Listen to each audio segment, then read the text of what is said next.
Olá, seja muito bem-vindo ao programa Ponto de Vista, o seu programa onde cada ponto de vista é a vista de um ponto. Hoje, nossa temática, o nosso ponto de vista será sobre construções ecológicas, ou seja, a necessidade que o homem tem de construir espaços pensando na sustentabilidade. Para nos orientar nessas discussões, para mostrar e visualizar seus pontos de vista, eu quero acolher os nossos convidados, a Michele Faura, que é arquiteta, o professor Everley Câmara, que coordena o curso de Engenharia Civil e também é doutorando em materiais de construção, uma temática interessante que eu desconhecia, que é doutoramento nesse aspecto, e a Luana Capelin, que é acadêmica do curso de Engenharia Civil aqui da Unipar. Sejam todos muito bem-vindos, obrigado pela presença e obrigado a você pela audiência nessa temática que é importante e também imprescindível. Michele, você que é arquiteta, que é aquela que tem a propriedade de arquitetar, de pensar espaços, para que a gente possa usufruir, habitar, etc. Quando a gente fala de construções ecológicas, o que a gente pode imaginar? Qual o conceito dessa expressão construções ecológicas? A construção ecológica dentro da arquitetura, né, ela visa trabalhar muito a eficiência energética. Então, o que é isso? É aquela construção em que a gente visa o máximo de conforto para os usuários, com o mínimo de consumo de energia. Né? Essa é a definição básica de uma construção ecológica. Exato, de arquitetura bioclimática, mais precisamente. Bioclimática. Isso. Olha que nome bonito, né? A gente trabalha dentro dessa arquitetura bioclimática para adequar o clima do local em que a gente vai construir à construção. Né? Na minha cabeça de leigo, que não entende nada disso, Michele, dê um exemplo para mim do que pode ser feito numa casa que possa organizar essa questão do bioclimático. Por exemplo, uma das coisas que a gente trabalha bastante é o elemento água. Então, através da água, seja uma piscina, uma fonte em casa, mesmo o elemento verde, um vaso de plantas, um jardim, isso tudo ajuda a criar um microclima, que a gente chama, para a construção, que é deixar, então, esse espaço mais confortável, tá? Então, com simples coisas, como eu falei, uma cascata, né, uma fonte, os jardins verticais, que eles estão sendo bastante utilizados. Então, são exemplos que dá para a gente trabalhar aí dentro da arquitetura. As construções ecológicas também visam a questão de buscar fontes alternativas de energia também dentro da própria construção da casa? Sim, e um reaproveitamento, né, dos materiais, que o Everley até vai poder falar um pouquinho melhor sobre isso. O cuidado que a gente tem na hora de especificar os materiais, para a gente saber a procedência desse material, né? E reaproveitar os recursos locais. Isso também é um ponto interessante. Que está dentro dessa problemática da construção ecológica. Exatamente. No caso, por exemplo, uma região que tem muita abundância de um tipo de madeira, aproveitar aquele tipo de madeira para poder construir o seu espaço, a casa. Exatamente, porque com isso a gente evita mais gastos, né, com transportes, por exemplo, a própria poluição, né, que isso vai gerar para o espaço, nessa importação, de repente, desse material, né? Então, a ideia de uma construção ecológica ela é muito mais ampla do que o fato, simplesmente como eu pensava antes da conversa contigo, com vocês, de que uma construção ecológica é apenas ver os elementos mais baratos e que tem menos custo e menos impacto. Ela é mais abrangente ainda. Esse é um tema bem geral, assim, que ele engloba muitas questões, né? Everley, você está fazendo uma tese de doutoramento em materiais de construção. Sim. Basicamente, em que consiste a tua tese? Porque, desculpa a minha ignorância, eu nunca tinha ouvido falar que havia um programa de doutoramento com essa temática, essa linha de pesquisa. Interessante. Assim, o doutorado está voltado para a área de construção civil, mas, necessariamente, materiais de construções. E, no caso, o tema da minha tese está voltado justamente para a sustentabilidade. Então, pelo fato de eu estar trabalhando na Unipar, que é uma instituição aqui da nossa região, Umuarama, região, eu quis buscar um elemento da nossa atualidade aqui, atualidade da nossa região, e estudá-lo. Então, surgiu, pelo fato da produção da cana-de-açúcar, surgiu esta ideia do tema da minha tese, porque existe um resíduo das usinas sucroalcooleiras que acaba sendo um problema para a usina. Esse resíduo ele é proveniente da queima do bagaço da cana-de-açúcar na usina, que eles geram energia elétrica, que já é sustentável, sim, um aproveitamento de um resíduo, eles aproveitam já na usina. Mas acaba gerando outro resíduo, que é a cinza.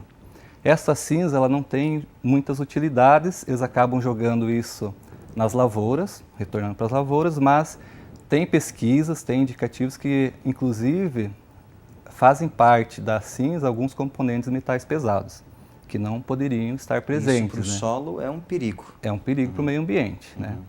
E acaba afetando a saúde da população. Então, já existem estudos com utilização de cinza, de outros tipos de cinza e também da cana-de-açúcar. E eu resolvi estudar de forma mais abrangente a utilização dessa cinza. Então, a gente está estudando a substituição da cinza do bagaço da cana por parte da areia do concreto. Com isso, a gente tem uma finalidade, um fim adequado para a cinza e a gente também consegue submeter o concreto a melhores níveis de qualidade, por exemplo, resistência maior, uma menor permeabilidade de água, que a água para a construção acaba sendo um problema, né? E é capaz de baratear também o preço agregado ao produto ou não? Com certeza. Então, porque o custo de retirar os minerais, tipo a mineração dos materiais, a areia, por exemplo, o cimento, ele tem um alto custo. A logística, né, do próprio material. A logística, a distância. Então, a gente tem um material disponível aqui na nossa cidade, aqui na nossa região, que é um material descartável, que a gente pode estar reutilizando e trazendo benefício para o concreto. E isso também se insere nesse processo de construção ecológica, né? Que é sustentabilidade, Com certeza. aproveitamento. A construção civil, existem estudos que indica que a construção civil é responsável por 40% do desperdício de materiais. 40%? Até 40% de desperdício. Então, tudo que é gerado de resíduos sólidos dentro de uma cidade, dentro do meio urbano, a construção civil é responsável por 40%. São restos de materiais, né, tijolos, cerâmica, cimento, concreto, argamassa, diversos materiais que acabam retornando para o meio ambiente.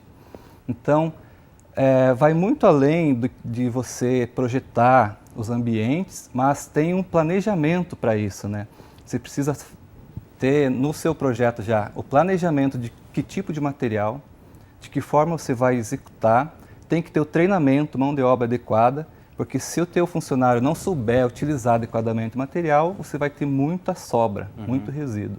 Então vai desde esse treinamento, estudo e o fato que vai ser inevitável a gente zerar resíduo, sempre vai ter resíduo. Então seria também o reaproveitamento desses resíduos na obra.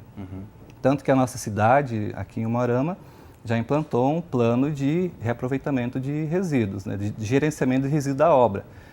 Ou seja, restos de concreto, de argamassa, eles acabam reaproveitando para utilizar no próprio concreto, mas para fins não específicos para resistência, grandes resistências. Acaba utilizando para contrapiso, enchimento, que acaba gerando menos resíduos, que volta para o meio ambiente, né? E tudo isso é pensar sustentabilidade. Exatamente.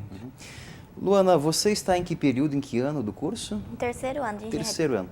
Uma perguntinha antes de a gente entrar na temática, aqui uma pergunta mais pessoal. O que te levou a buscar um curso de engenharia civil? Admiração pela profissão. Pela profissão. Admiração. A engenharia civil é um ramo muito abrangente e se nós formos pensarmos, está em tudo que a gente vê. Desde aqui no espaço em que nós estamos, nas ruas. Então, por ser tão importante na nossa vida. Antes dessa entrevista nossa, eu estava conversando com a doutora Giane, que veio aqui, professora da Unipar, e a temática era essa, né? Posicionamento das engenharias no Brasil. E ela definiu o engenheiro de uma maneira tão bonita que o engenheiro é um construtor. Em todo sentido, né? Ele constrói mundos, né? Ele faz mundo. E é isso que te encantou nessa profissão, o fato de construir mundo e dar sentido para o mundo. Tá? E você que está na academia agora, como diz meu avô, no miolo da situação, né? Está estudando na parte de pesquisa, de preparação para atuação no mercado de trabalho. Como é que é trabalhado na academia, no curso, a questão da sustentabilidade? Então, nós temos projetos de pesquisa. Atualmente, na engenharia civil, eu acredito que é a principal linha de pesquisa. A principal linha seria essa? A principal linha de pesquisa é a sustentabilidade. Estão sendo gerados vários artigos em torno disso. Eu mesma, ano passado, com a orientação do professor Everley, eu publiquei um resumo expandido que falava sobre o steel frame, que é uma construção sustentável, que ainda aqui no Brasil está engatinhando, né? Mesmo que já há mais de 10 anos que existe aqui no Brasil, ainda Em que consiste esse tipo de construção? Esse steel frame, ele tem toda a sua estrutura em aço leve galvanizado. O aço a gente sabe que é muito reutilizado, ele é reciclável, então aí já começa, já é uma ótima alternativa. As paredes, elas podem ser de OSB, que é um painel de madeira, que pode ser de madeira reflorestada. A fundação dela não é agressiva, porque ela é rasa, então ela não agride o solo. Também, nessa construção, você pode fazer o isolamento térmico, acústico, economiza energia, como a Michele disse. Muito viável no ponto de vista sustentável na construção civil. Michele, você que está na ativa aí na parte de arquitetura, né, de construindo Umuarama em região, como é que é feito um processo, por exemplo, te pedem assim, olha, arquiteta, a gente quer montar um espaço aqui, uma casa, por exemplo, um casal, vida nova, casamento, e como diz o ditado, quem casa quer casa, né? Sim. Te procura para projetar uma casa. O que você leva em conta neste momento de entregar os projetos dessa casa para esse casal? Olha, várias questões, né? A começar pela análise do clima do local, como eu te falei. Isso tem que pensar o espaço. É a primeira coisa que eu tenho que analisar. Onde esse projeto vai ser feito? Em que cidade? Qual é o clima desse local, né?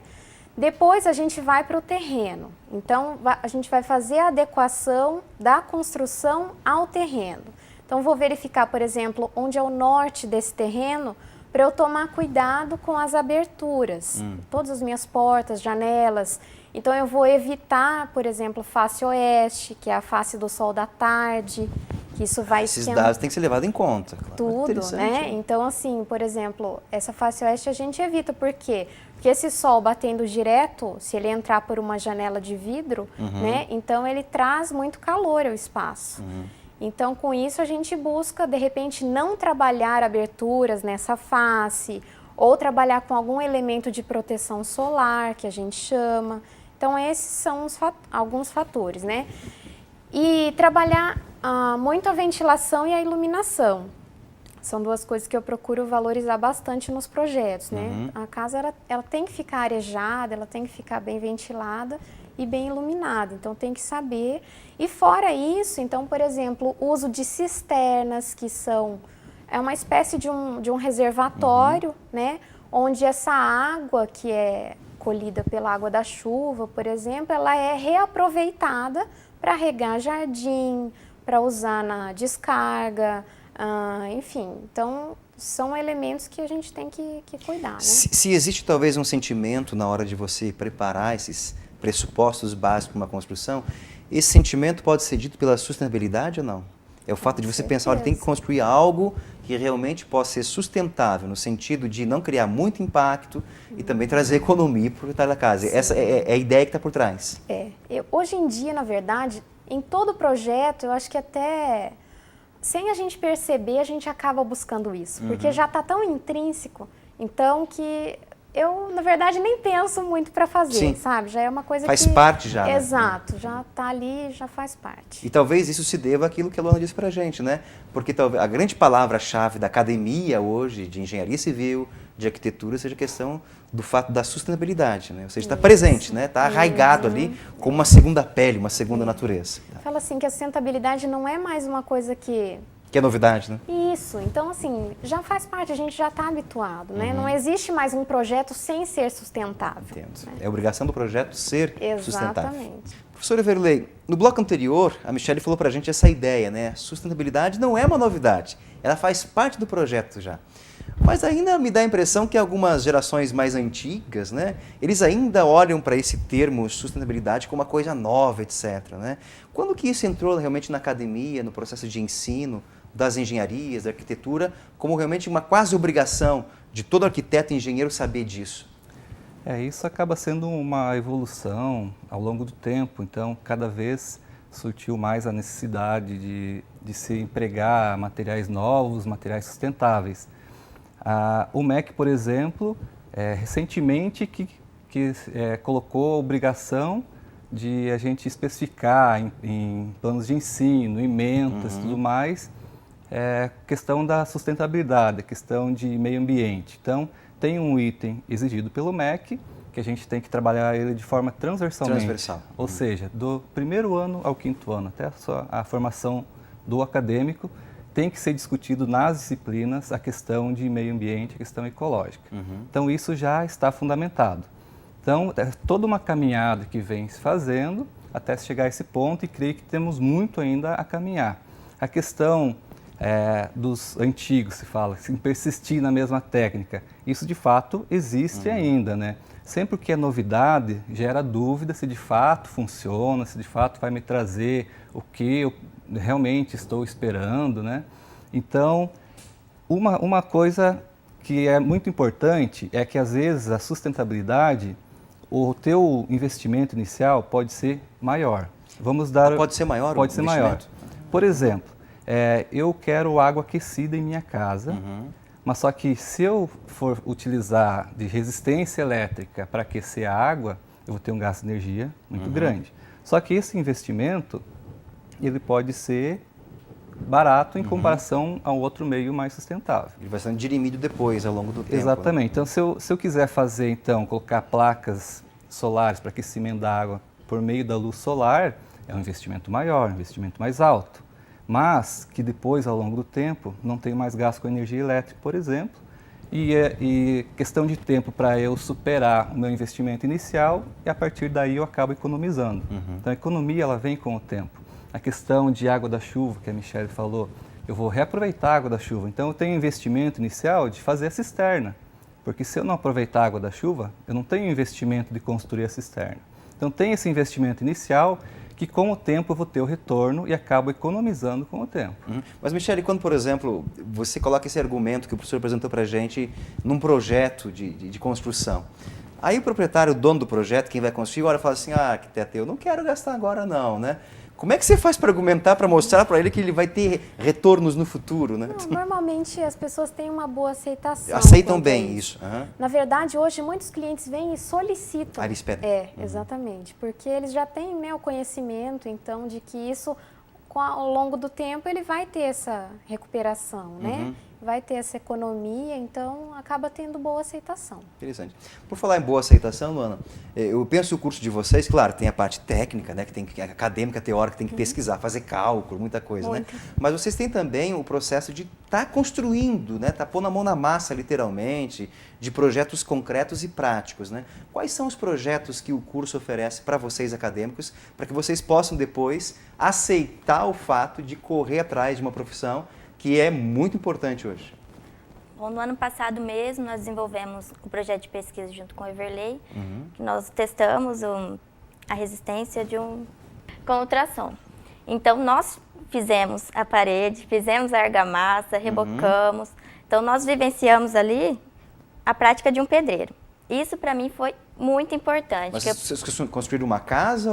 Só uma parede para fazer um ensaio com um aparelho de ultrassom que detecta fissuras na parede. Você já tinha feito alguma experiência assim de construir, levantar uma parede ou não? Você? Então, eu treinei antes para fazer. Fui numa obra, reboquei. Isso é uma boa aluna, né, professor? Treina em casa, prepara. Mas o pessoal da turma ficou meio assustado quando fez isso ou não? Alguns não tinham experiência alguma. Não. É interessante porque a gente pensa assim, puxa, que eu vou optar por um curso de engenharia civil, né? Que pelo menos algumas noções tem, mas tem gente que não tem noção nenhuma, professor. Isso. Tem gente que não tem noção, acha que o serviço do pedreiro lá é muito fácil, mas a hora que se depara ali em levantar uma parede, vê que não é bem assim, ela fica toda torta, né?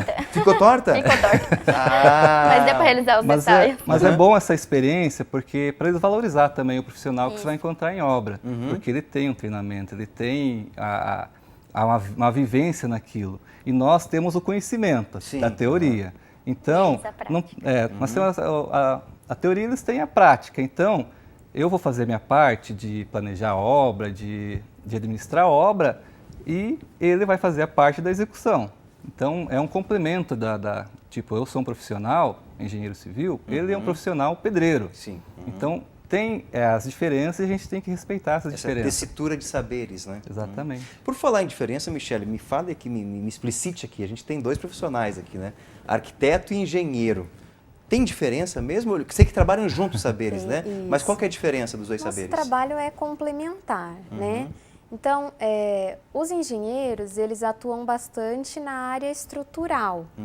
Então, por exemplo, no meu escritório, eu não desenvolvo essa parte dos projetos complementares que a gente chama, que é o estrutural, hidráulico, elétrico, telefônico, execução de obras. Então, normalmente, essa parte eu sempre trabalho junto com um profissional da engenharia civil. Não dá para trabalhar separado, nem dos dois, né? Tem que estar em comunhão.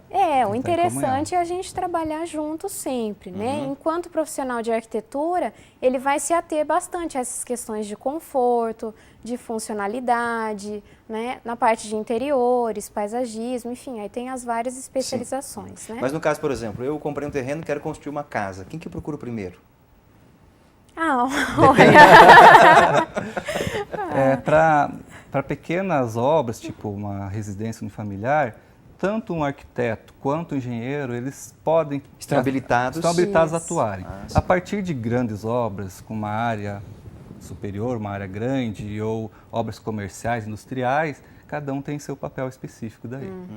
Olha essa coisa bacana, hein? Exatamente. E a ideia de sustentabilidade, eu enrosco essa palavra sempre, gente, não adianta, viu? Como dizia o professor meu de oratória, quando você enrosca, segue adiante, né? Mas a ideia de sustentabilidade, agora saiu, tá vendo? Ela está inclusa nos grandes espaços e nos pequenos espaços também. Então, por exemplo, igual eu estava falando aquela hora dos jardins verticais, a gente consegue fazer isso em pequenas varandas de apartamento, né? Que esse jardim, esse processo de evapotranspiração das plantas já vai ajudar a melhorar o microclima do local, as pessoas vão se sentir mais confortáveis naquele espaço, como em um espaço bem maior, né? Que dá E nas casas antigas isso. que foram construídas e não se foi pensada nessa questão de microclima, de sustentabilidade, é possível fazer um processo de adaptação ou não? Então, mas é engraçado que é aí que a gente se engana. Ah, é? As construções antigas, normalmente, o que acontece? Elas eram trabalhadas com paredes mais espessas, então a gente tem um conforto térmico maior. Olha só. Tá? Então, se a gente vê... pode observar, às vezes, na casa da avó, né? Então, que a casa é fresquinha, casa não de é? vó, tudo de bom, né? Exatamente. Então, a gente tem vários exemplos, apesar de a gente não ter todas as vezes aquela tecnologia, mas as técnicas construtivas utilizadas até para a época, né, aquelas paredes de adobe, que eram feitas com barro, né, e outros materiais lá, isso já trazia um conforto térmico muito grande. Então, é evitável que hoje a gente tem que trabalhar com manta térmica, né, a telha, às vezes uma cobertura verde para a gente conseguir um ambiente fresco. Antigamente, então, só com a técnica de adobe, por exemplo, resolvia o problema. Então, me enganei com relação às construções antigas, né? De certa maneira, se projetava, se construía, talvez não tanto com essa ideia que nós temos de sustentabilidade, né, esse chavão que virou, mas se pensava num espaço agradável, fresco, tranquilo, acolhedor, né? Tem que aprender. Os antigos têm muita coisa de sabedoria para ensinar para a gente, né? Com certeza. O desafio de hoje é você ter o mesmo conforto que se tinha, mas com o material disponível para nós. Então, eles tinham paredes mais espessas. Então, o volume de material é bastante grande. Hoje, a retirada do material já é algo... Há uma escassez nesse sentido. Exatamente. Então, a gente tem novas tecnologias que substituem paredes mais esbeltas, mas que com a mesma finalidade. Essa é a ideia. E nesse sentido, academia, pesquisa é fundamental para descobrir caminhos, para buscar alternativas, né? Importantíssimo. A maioria dos novos materiais acabam passando por dentro de uma universidade, né? No caso, a tua pesquisa de doutoramento, professor, ela já despertou alguns interesses de algumas usinas por aí ou não? Despertou interesse de usinas e na apresentação de um artigo que eu fiz no IBRACON, que é o Congresso Brasileiro do Concreto, eu já fiz um pré-estudo sobre a utilização da cinza e despertou interesse de uma indústria... De concreto. Uma indústria que tem a finalidade de comercializar a cinza. Então, eles já têm isso com a cinza da casca do arroz, que já é profundamente estudada e conhecida, já comercializam, eles vendem para as usinas de cimento, porque ele é mais um material dentro dos componentes da composição do cimento. E eles se interessaram muito em estar utilizando esta cinza também na mistura do cimento. Essa preocupação, Luana, de reutilização dos materiais que nós encontramos no meio ambiente, na academia também é levado em conta na pesquisa. Vocês também estão preocupados com isso? Muito preocupados. Até mesmo nesse steel frame que eu fiz, ele não gera resíduos. Então, eu acredito que foi uma pesquisa importante para mostrar que realmente é uma prática sustentável, porém, ainda não é muito utilizado no Brasil por questão cultural mesmo, que eu fiz uma pesquisa de campo, também perguntei para alguns construtores o que eles achavam do sistema construtivo. Mesmo eu falando todas as vantagens, eles não aceitaram. Eles conheciam o sistema de construção, não? Não. Não conheciam? 100% deles que eu perguntei não conheciam. Ninguém conhecia? Ninguém conhecia. Uma novidade interessante para se trabalhar. Bacana. É muito interessante. Nos Estados Unidos é o principal sistema construtivo deles. Olha só. Michele, para a gente tentar fechar um pouquinho aqui o nosso tempo que está sendo esgotado, né? O fato de construir um espaço sustentável é imprescindível. Mas também esse espaço tem que me levar a uma conscientização que eu devo ter posturas sustentáveis. E isso também é pensado no planejamento do projeto, né? Não apenas criar uma coisa sustentável, mas que essa coisa gere uma postura sustentável nossa. Isso também vocês pensam na hora de bolar projetos. Sim, acho que é fundamental, né? A pessoa, se ela sentir na casa que ela vai ter essa preocupação, né? Que no projeto foi pensado, foi trabalhado para isso, eu acho que o próprio cidadão ele vai colocar na sua consciência essa preocupação e acredito que vai agir mais corretamente, né, quanto a isso. Gente, eu fico muito contente pela presença de vocês aqui, pelo fato de nos informarem, né, esclarecerem, principalmente para mim, que não entendo nada disso. Aliás, tem dificuldade de falar a palavra sustentabilidade, olha que coisa, né? Mas obrigado pelo aprendizado de vocês, pelo tempo de vocês, a Michele, o professor, a Luana, que está no centro da pesquisa, aí, no olho do furacão, né? Muito obrigado mesmo pelo tempo e espero que vocês possam voltar outras vezes aqui para trazer mais pesquisa, mais conhecimento, mais pontos de vista para a gente poder pensar no mundo mais sustentável realmente. Obrigado mesmo. Obrigada. E obrigado a você pela audiência. Até o próximo programa. Um forte abraço. Tchau, tchau.